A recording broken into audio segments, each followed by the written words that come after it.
Hello, Internet. Welcome to the show. Thank you for joining us. This is the DNA Whiskey Review. What are we sampling today? Today we are sampling Angel's Envy.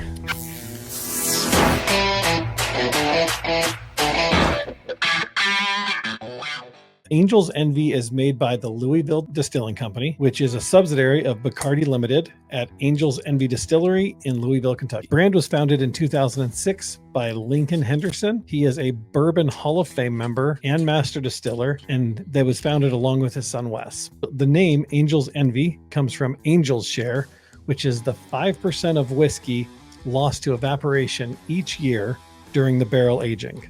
After tasting the finished whiskey, Lincoln joked they had struck better deals than the Angels. The brand's first whiskey was supposed to be released October of 2010.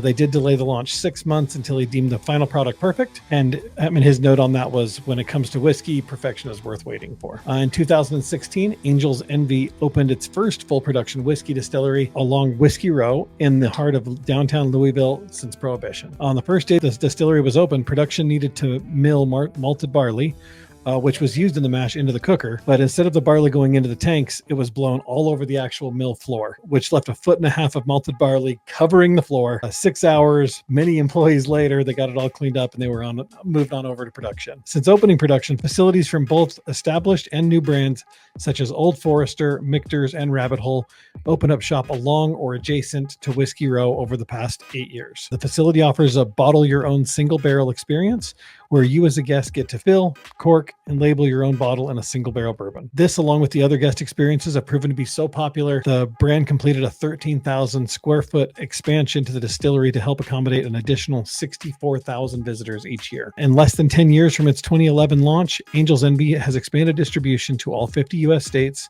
and in February of 2020, they began international distribution into the UK, Australia, Canada, and Singapore. Nice. You ever been to Whiskey Row? I have not. Oh man, I go down there every March. Yeah, every March for a work thing, and I have always wanted to tour the distillery down there for Angel's Envy. It's my favorite bourbon, so never get a chance to. I'm always too busy. So Angel's Envy is an 86 proof whiskey. It's aged 6 years in charred white oak barrels.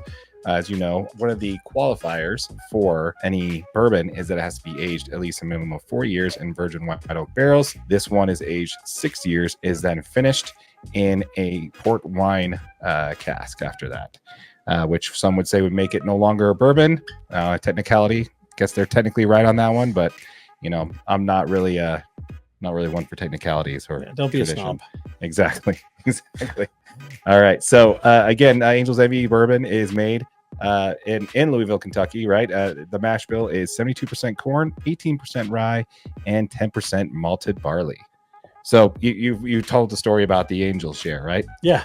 So I think that's really awesome. That whole story is really cool. Have you heard of Devil's Cut? Jim Beam actually has a bourbon called Devil's Cut. Right, I've heard of it. But the term Devil's Cut is basically the amount of whiskey that is absorbed into the barrel. Oh, really? So you got the Angel's Share, and then you've got the Devil's Cut. It's pretty interesting. Yeah, that is pretty interesting, actually. Yeah. But yeah, absolutely love it. Your breakdown of the distillery is perfect. So let's go ahead and talk a little bit about what we could expect on the nose for this one here. So let's go ahead and give it a look-see here. Now, looking at it, I like the color. It's got that amber look to it. The legs are not like insane, so it's not going to be too heavy, not too molassesy. Yeah. But on the nose, we should see subtle hints of vanilla, raisin, maple syrup, and toasted nuts. I'm definitely getting the raisin. I was going to say the same thing. Absolutely on the raisin.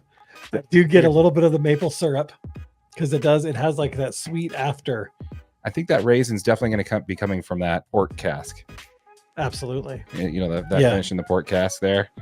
Yeah, finished in port wine barrels. Yeah, so yeah, that's definitely where that raisin's coming from. Maple syrup, toasted nuts, almost like an oat. Not necessarily a toasted nut, more of like an oat smell. Does it say molasses? Is that one of the? It says maple syrup. Maple syrup. Okay. Yeah. Just because there's a lot of really sweet in the beginning. Oh, before we taste it here, let's talk about the palate. It says it's going to be vanilla, ripe fruit, maple syrup, toast, and bitter chocolate. So bitter chocolate sounds horrible. To see. Anyway, so we'll definitely go ahead and let's go ahead and give it a taste here. Cheers to you. Yep. Cheers to you, my friends. Okay, so on the palate, I'm not tasting that vanilla, not right off the bat. I am feeling that ripe fruit though. Right. That's exactly what I was going to say. The ripe fruit right out of the gate. Yeah, definitely right out of the gate. Yeah. The finish should be clean, lingering sweetness with a hint of Miranda. I haven't quite gotten to the finish yet, but on the palate there, I'm definitely tasting those ripe fruits. We definitely have that that sweetness of all bourbon right there at the front. Oh yeah. Bitter chocolate, man. I'm not Zero bitter chocolate in there. I did not pick that up at all. Definitely the ripe fruit. I can understand a little bit of hint on the vanilla, but that's more towards the finish than I would say towards the actual. Yeah, now I'm getting more vanilla now than I was in the beginning. Right, which should be coming on the finish, right? Not lingering sweetness. Okay, so lingering sweetness might be the vanilla. Yeah. So that might be what it is. Absolutely. Generally speaking, most of this stuff is just the marketing department throwing stuff on there to basically see what happens. They like just chug a bottle and they're just like, yeah, this is what we're tasting. This is what we're sensing here. Absolutely. But yeah, so okay, let's go in for the second round here. See what we got. I am definitely noticing that vanilla. What do you think? Yeah, the vanilla was a lot stronger that second one. Mm-hmm. Like the exhale out my nose was all vanilla. Yeah. So still with the fruit though. Mm-hmm. No bitter chocolate. No, I am sensing that toast though. That it's kind of got that whatever that. Can I just say this Angel's Envy is absolutely delicious though. Oh, for sure. I mean, this is a really, really great drink. Yeah. I don't know, man. What's your final takeaways on all this? What do you think about the whiskey itself as far as the flavor notes? Anything else you want to add to that? I mean, the whiskey is absolutely great. It is very nice on the nose. And that first taste that description is pretty good. Mm-hmm. As far as the flavors that you're getting. The finish on this drink is just excellent. That vanilla finishing is fantastic. Yeah, I mean, I can't wait to drink all of that and then some of that one over there too. So. Yeah. So I'm gonna follow up with that on that. I think this is probably the first one that I've reviewed that I've really liked the idea where the on the nose and palate blend like almost perfectly. Yeah. Like when it comes to the raisins and then the ripe fruit, that kind of just it has a nice transition. That's a great point. Yeah, absolutely. It is very similar on the nose as it is on the palate. All right, so let's go ahead and pivot on over. We also, again, if you're new to the show, welcome, appreciate it. Please feel free to let us know your thoughts in the comments down below if you had a chance to sample this one. Yeah. But before we move on from that, we always like to also kind of sample what it would be like if we put it on ice. So let's go ahead and grab our pour here that is on ice and see what we lose and see what we gain on this one. Cheers to you. Cheers to you guys. So you do lose quite a bit when that one's on ice. Quite a bit. Yeah. But it does. I actually am getting a little of that bitter chocolate.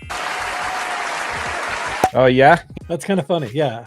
I feel like I'm getting a little of the bitter chocolate in that. Yeah. So it's there.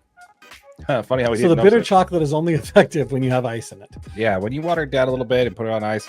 See, the problem is when you drink something neat, you get the full flavor profile. Right. When you put it on ice, that cools it so your tongue doesn't pick up all the flavor notes. It's nice that we're able to identify that bitter chocolate on the palate there. But yeah, you're right. It is there for sure. Yeah. You do lose a lot of the flavor profile, but honestly, it's not something that I feel like I'm too upset by. On ice all the time for me. Well, I like the crispness of the cool though. All right. Any final thoughts on this whiskey? I just want to tell anybody that hasn't tried this, go get you a bottle. You're going to love it. Yeah, on average, what this on the liquor store, 46, give or take. You always find them cheaper than I do. I do. So I don't know, especially when I'm in Wyoming. Oh yeah, that definitely helps. Helps. Your boys are in Utah, by the way, in case you're wondering. But yeah, so we'd love to hear from you folks. Let us know what you think in the comments down below. If you had a chance to try Angel's Envy, is there something else from this distillery that we need to try? We'd love to hear from you on that. And let us know what your experiences are in the comments down below. Absolutely, we appreciate you guys tuning in. Once again, folks, this has been an episode of the DNA Whiskey Review. My name is Darren, and that has been AJ. Until next time.